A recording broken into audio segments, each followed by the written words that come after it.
So, how is everyone? I hope you're all well. Now, I'm hoping to do a live later on this evening. So, look, keep your eyes peeled. I'm just waiting for the audio adapter to turn up because, as you know, I've been having some issues with the mic. And yes, so that should be here today. So, what we're going to be talking about first of all today is this Idaho killings.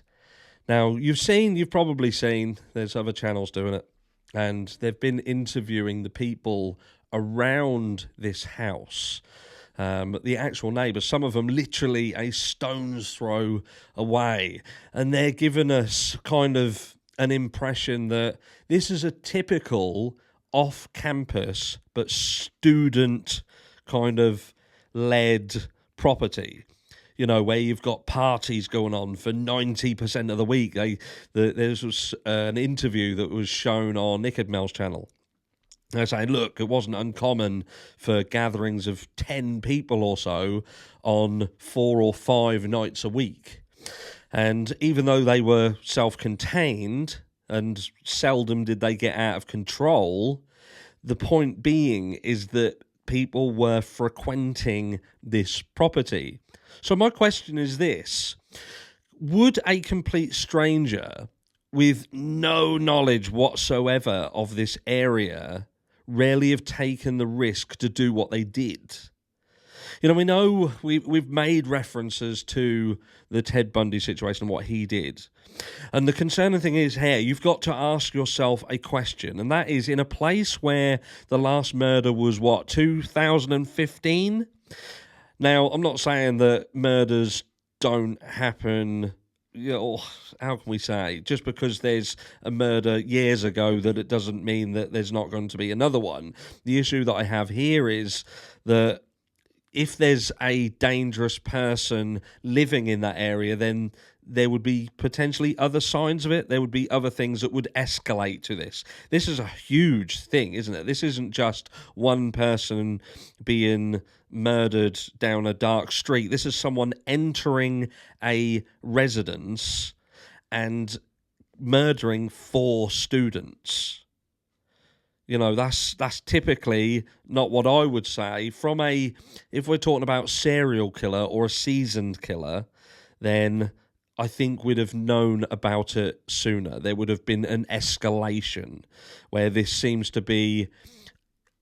It seems to be a one-off. It seems to be, and I'm guessing this could be why law enforcement are saying that they feel that this is a targeted attack, because there's been no escalation. It's just bang, we're here, this is where we are. And they've even mentioned potentially a crime of passion because of just the severity of it and the personalization of there being a knife. You know, it's not like killing from a distance, is it? It's the up close and personal of a bladed weapon. So the question is now, are we looking for someone who has come from afar, and perhaps someone who has been missed and come in under the radar and just happens to go into this little quaint town that up to now I doubt that most people have even heard of and done this heinous act? Or were these friends, was amongst them a killer? Now, we're hearing that there is a military program ran by the university, and there was a news outlet that gained some information saying that they believed it's possible that the knife that was used, or the style of knife that was used, is a knife that can be obtained via this course that's ran by the university itself.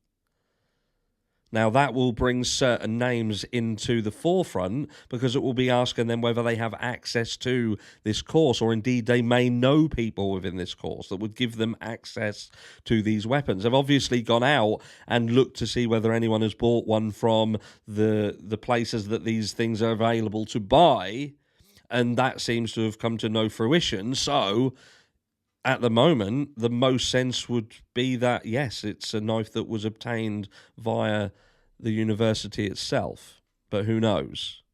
But my concern is now is that these victims, they knew who it was. This is someone who knew about this property, and they knew that when that house was quiet, that they would be able to enter into it and do what they needed to do.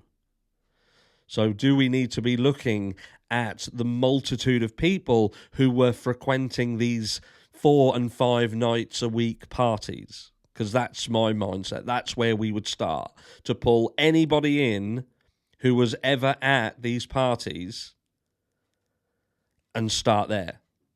Because I do think that this is someone who was known to these victims. It's too personal a feel to it. There's been no escalation to it. This is just bang, done. In, out. And that must have been someone who was pretty damn confident that they could do what they needed to do and get out of there. And at the moment, what have we got? Absolutely nothing. No witnesses, no evidence, no weapons, no nothing. They've just vanished into the ether. Let me know down below. What do you think? Is this an outsider not known to them? Or are we looking for someone much closer to home? I'll catch you all in the live later this evening.